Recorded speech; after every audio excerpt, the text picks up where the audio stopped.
This is another example of, I think, very worrying censorship, not from the government, but from the private sector, from the mob, and something backed by corporations. And it's something we've long complained about here at LGB Alliance USA.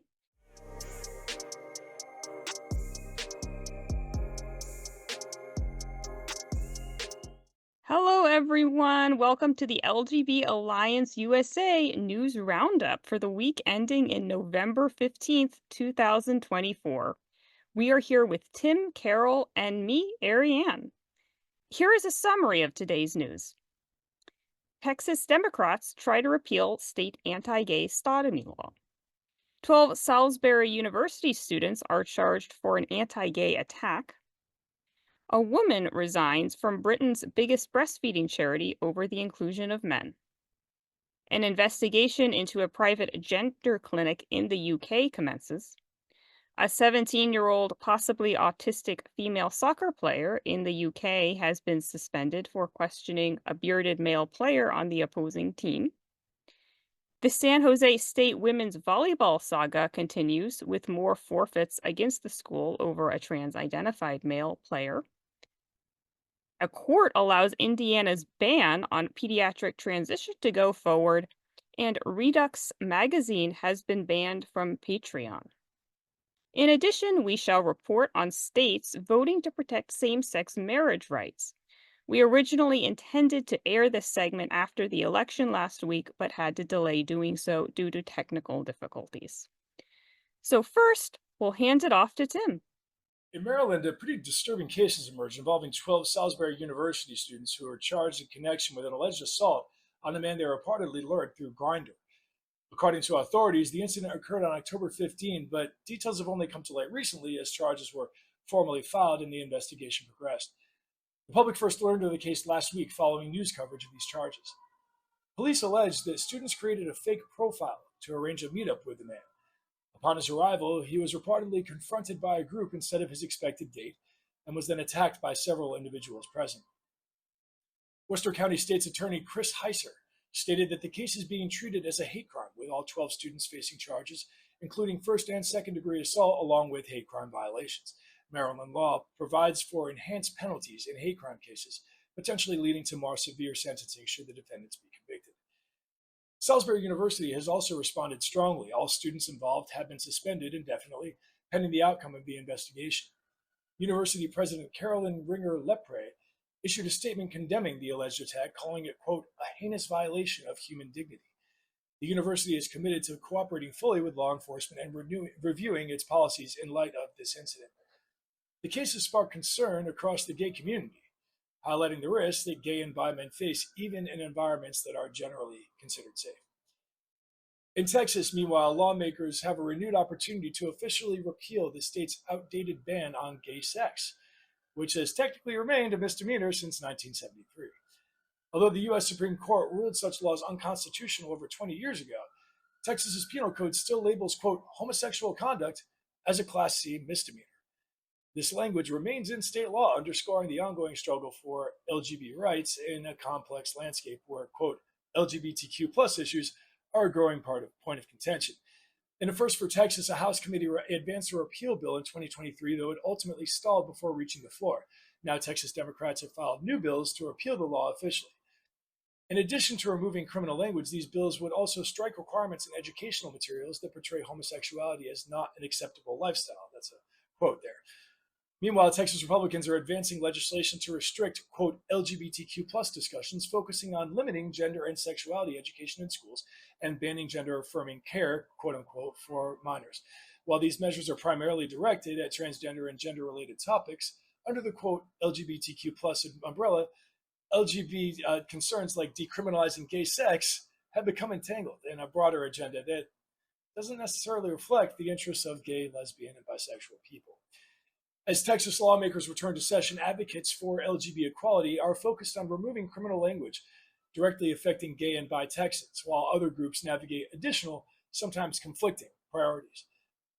And just looking at the bigger picture here, this story reflects a backlash that we've been tracking for a few years now.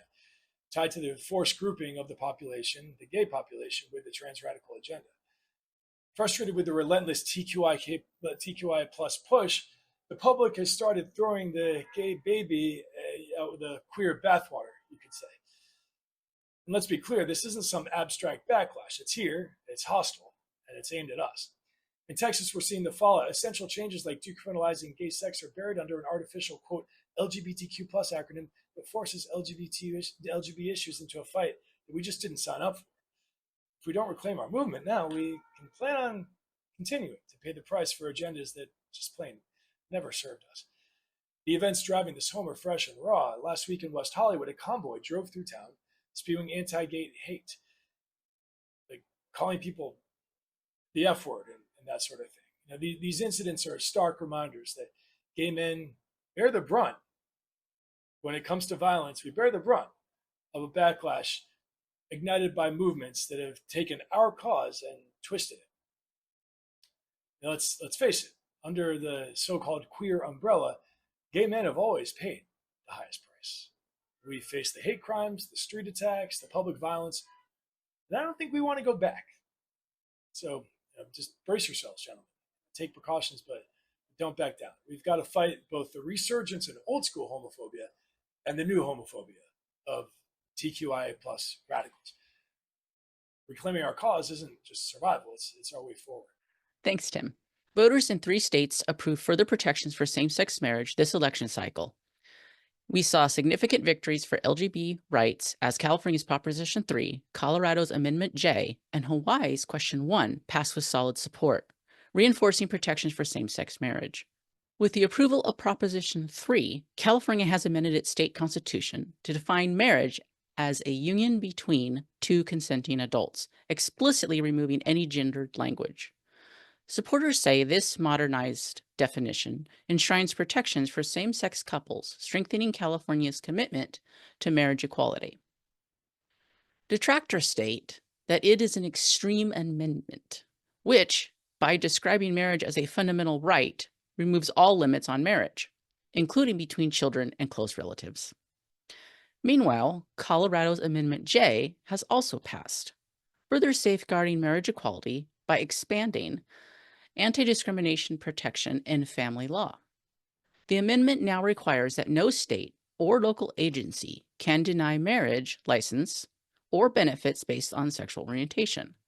Hawaii also passed Question 1, which removed language in the state constitution allowing the legislator to ban same-sex marriage. This is significant symbolically because Hawaii was the state where the fight for same-sex marriage began. In the early 90s, same-sex couples tried to obtain marriage license in Hawaii, leading to the legislator banning same-sex marriage. This ban was successfully challenged in court, but then the Hawaiian Constitution was amended to allow the legislator to ban same-sex marriage. Now that Question 1 is passed, the legislator of Hawaii no longer has the authority to ban same-sex marriage. In other words, the passing of Question 1 is another victory for same-sex marriage. These victories underscore a broader trend of states taking action to fortify marriage equality protections in response to uncertain federal-level support. Together, Proposition 3, Amendment J, and Question 1 establish a stronghold for LGBT rights in 3 key states, which advocates say could inspire similar legislation elsewhere. On to UK healthcare now. This week, it was reported that a private youth gender clinic, Gender Plus, was allowed to open in the UK. This took place before the final release of the CAS report, but after the Gender Identity Development Service, GIDS, at the Tavistock was closed. UK's health regulator approved the opening of this private gender clinic, which was set up by former GIDS staff Dr. Aidan Kelly. Gender Plus was approved by the Care Equality Commission to prescribe hormones to youth 16 and over.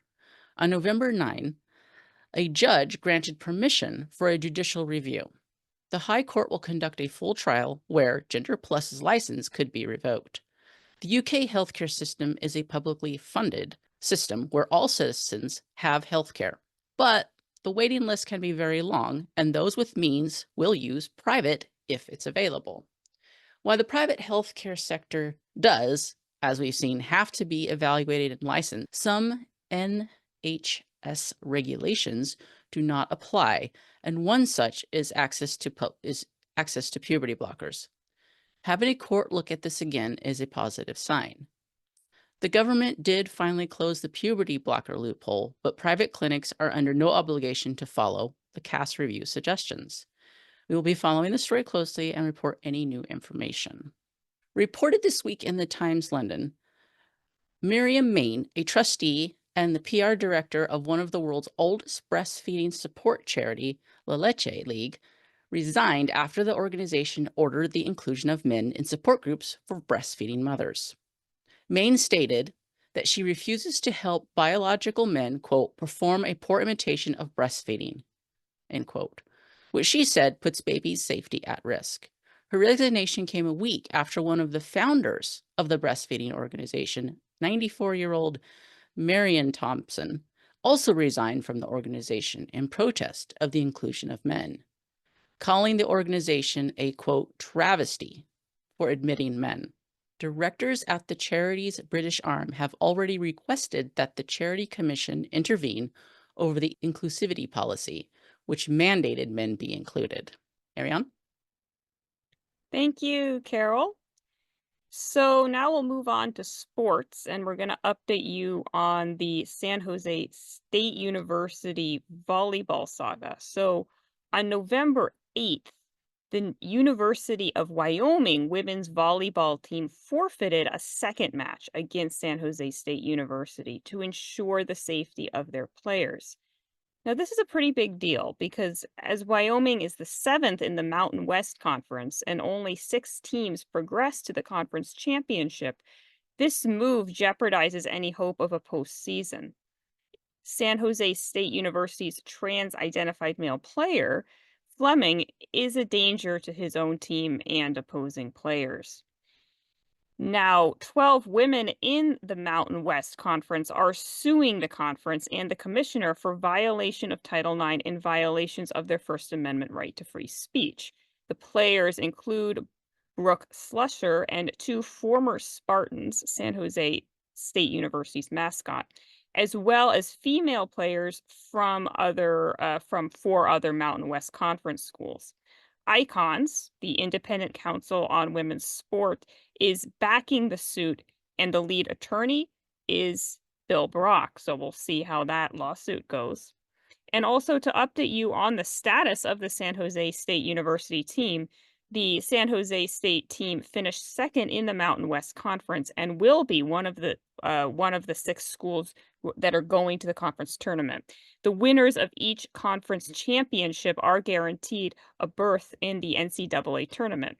As 64 teams are included, that means 32 teams at large are also invited. Therefore, any forfeits will almost certainly mean an end to their postseason, and the possible loss of job security for the head coach of the team to forfeit. Wyoming State, who forfeited twice, did not make the conference championships, and however, Utah State and Boise State, who also forfeited, did. Nevada also failed to make the postseason, but with a 4-10 record, it's hard to tell if forfeiting was to blame. So just pointing that out because when teams decide to forfeit, it actually can make a big impact on their season. And so it's a sacrifice, and it's a sacrifice that we hope in the future teams should not have to make in order to protect the integrity of their sport. So turning to the UK, we have a story about a 17-year-old possibly autistic female soccer player in the UK who has been suspended for 6 matches, 2 of which the games she suspended from immediately and 4 more suspended for 12 months. And the reason she was suspended was for asking a bearded trans-identified male player on an opposing team, "Are you a man?" The 3-hour hearing by the FA had the unnamed young woman in tears. With many on the panel misgendering the man, quote unquote, the hearing was called farcical, as the FA is the Football Association, the UK soccer governing body, as in the FA Cup, for example. And as an update, there will actually be a protest on November 17th at Wembley Stadium to show solidarity with this young woman. Now, turning back home to the United States, in Indiana, Indiana's ban on so-called gender-affirming care for minors may now go into effect after a three-judge panel from the Seventh Circuit Court of Appeals overturned a lower court's injunction. It was a 2-to-1 decision. This is yet another example of courts wrangling about the legality of state restrictions on transgender-related medical procedures for minors. For those of you who don't know, the U.S. Supreme Court is likely going to deliver the final word on the constitutionality of state pediatric transition bans following the Scrimeti hearings, which will be held on December 4th. And of course, we'll keep you updated on that. And our final story involves ReduXX. So on November 11th, ReduXX, which is a women-run news and safeguarding site, focused on the harms of gender ideology, was just recently announced that it was banned from Patreon, which is, of course, a website that is a fundraising website. It's a way you can give donations to groups like ReduXX. And they released it via a social media post, and I'm just going to recite what they wrote on the social media post.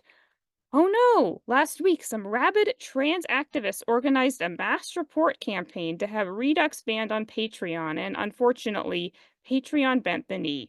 With that, we lost the primary source of recurring monthly donations we had. Unfortunately, this means we will be shutting down, is what they'd like us to say, but sucks to be them. Ultimately, we would do this work if we had not one penny coming in. So trying to get us booted off every platform with the intention of shutting us up is a fruitless endeavor. We are here to expose gender ideology's impact on women and children, and nothing short of the whole team dying in an unfortunate mass hot air balloon incident will stop us from doing what we are doing. In the interim, if you'd like to continue to support the work we do, please visit reduxx.info/support for other ways of throwing a tip in our hat. We love ya, our XX team. And that's it for their statement.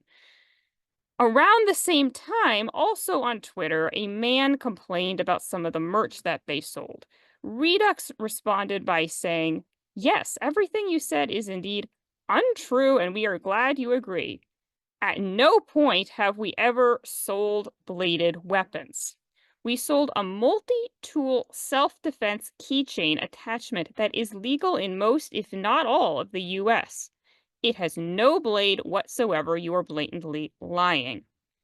So it is unclear if these two events are related. However, as part of Patreon's TOS under weapons, the following pertains: bladed and edged weapons.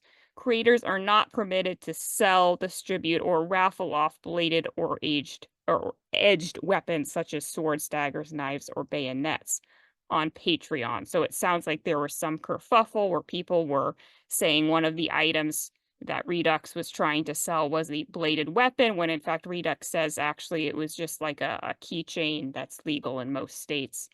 So this is another example of, I think, very worrying censorship, not from the government, but from the private sector, from the mob, and something backed by corporations. And it's something we've long complained about here at LGB Alliance USA. And Carol, I'm curious to hear your thoughts on this.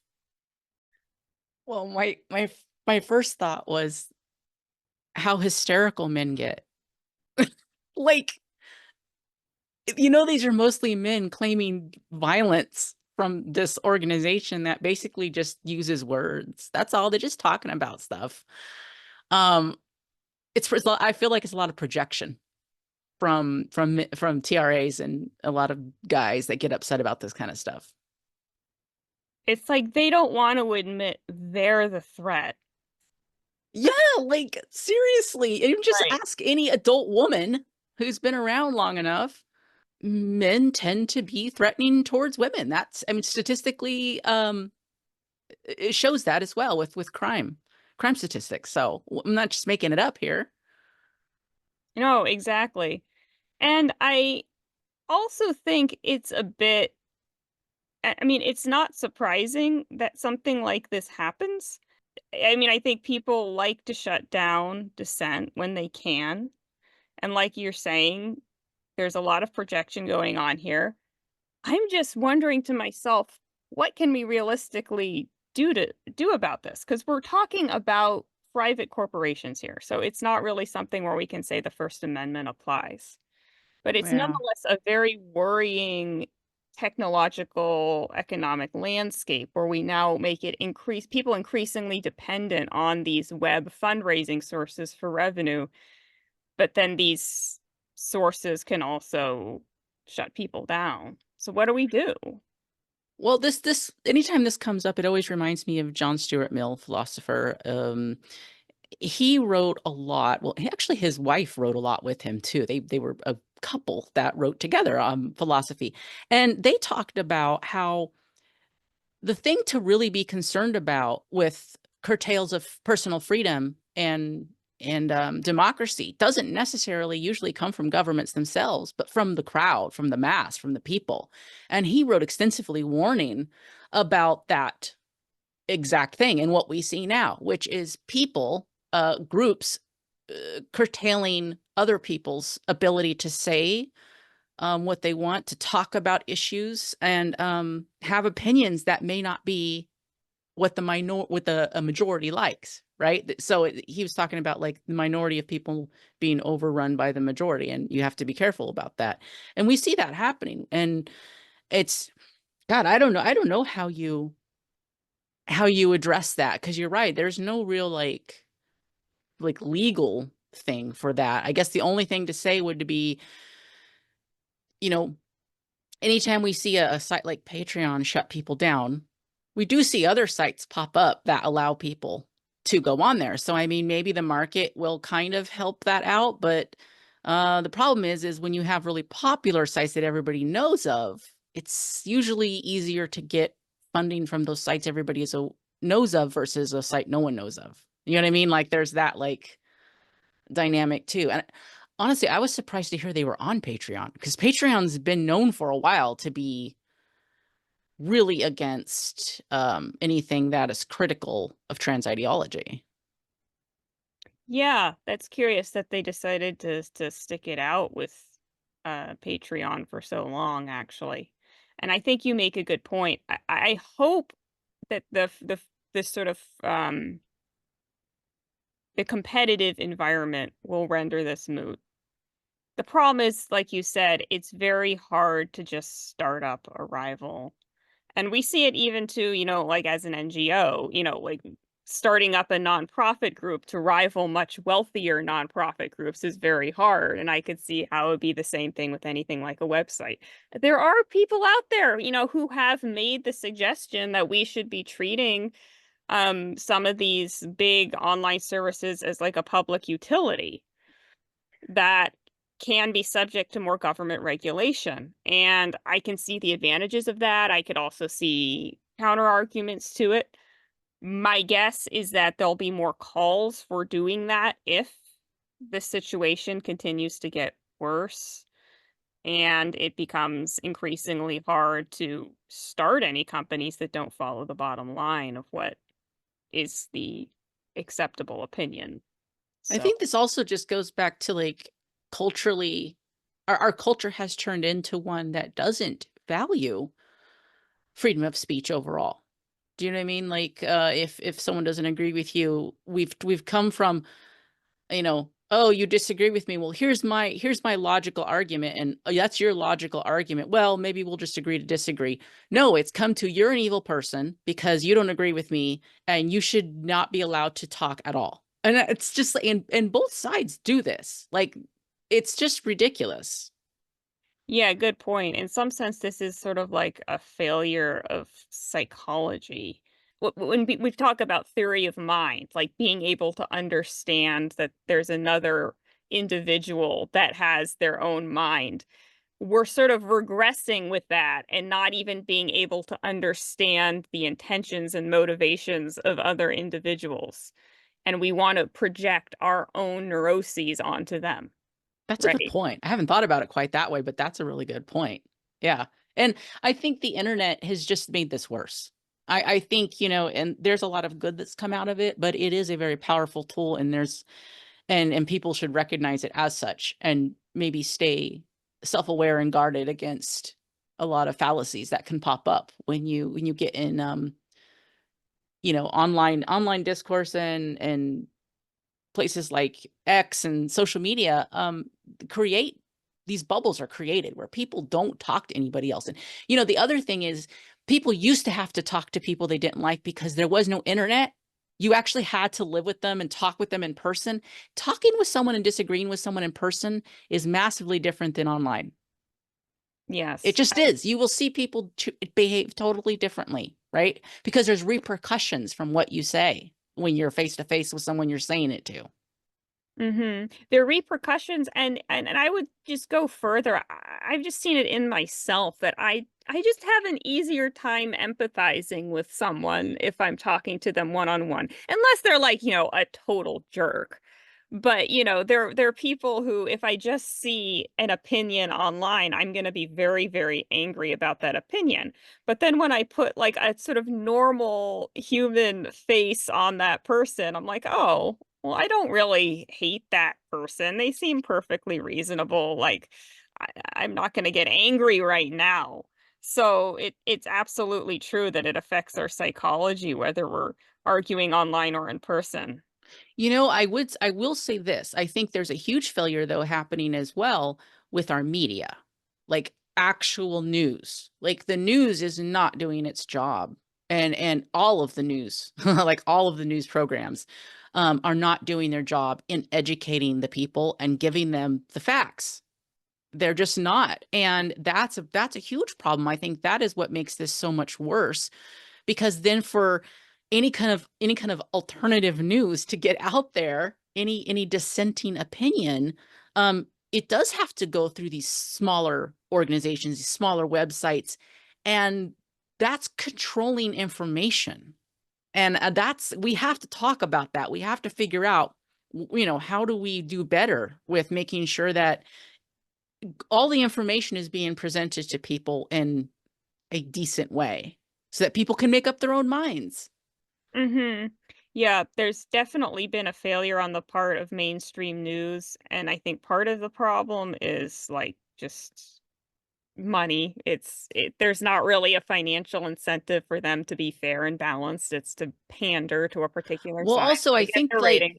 I think like they are pretty much owned by like maybe two different corporations. Like that's the other thing too. It's not diversified. Media is pretty much not diversified. So you're not going to get any kind of alternative opinions anywhere. Yeah, and this should be what, like, public like, public radio and PBS should be doing, like, because they're publicly financed, they shouldn't be as dependent on, like, these, really they shouldn't be so financially driven, but unfortunately, I found that even these supposedly public news services are in some ways, I'd say specifically on the gender debate, they're actually worse. Worse. Yeah. I'm thinking of PBS, I know public radio, Yes. you know, um, they've long been liberal leaning. I mean, that's no secret. However, you can be a bunch of liberals and still present the other argument too. I don't, but the Democrats have, especially in recent years, gone to a very kind of authoritarian way of thinking where you have to stick to the line that a few people agreed on, and not discuss difficult issues and not bring up things that maybe are a problem. I feel very frustrated by that. Mhm. And I think I have seen, say, the PBS NewsHour do a decent job at covering both sides to some issues. Hmm. It's not like they're always, always, always mindlessly biased in favor of the left. I do find that gender ideology happens to be one where they are particularly bad.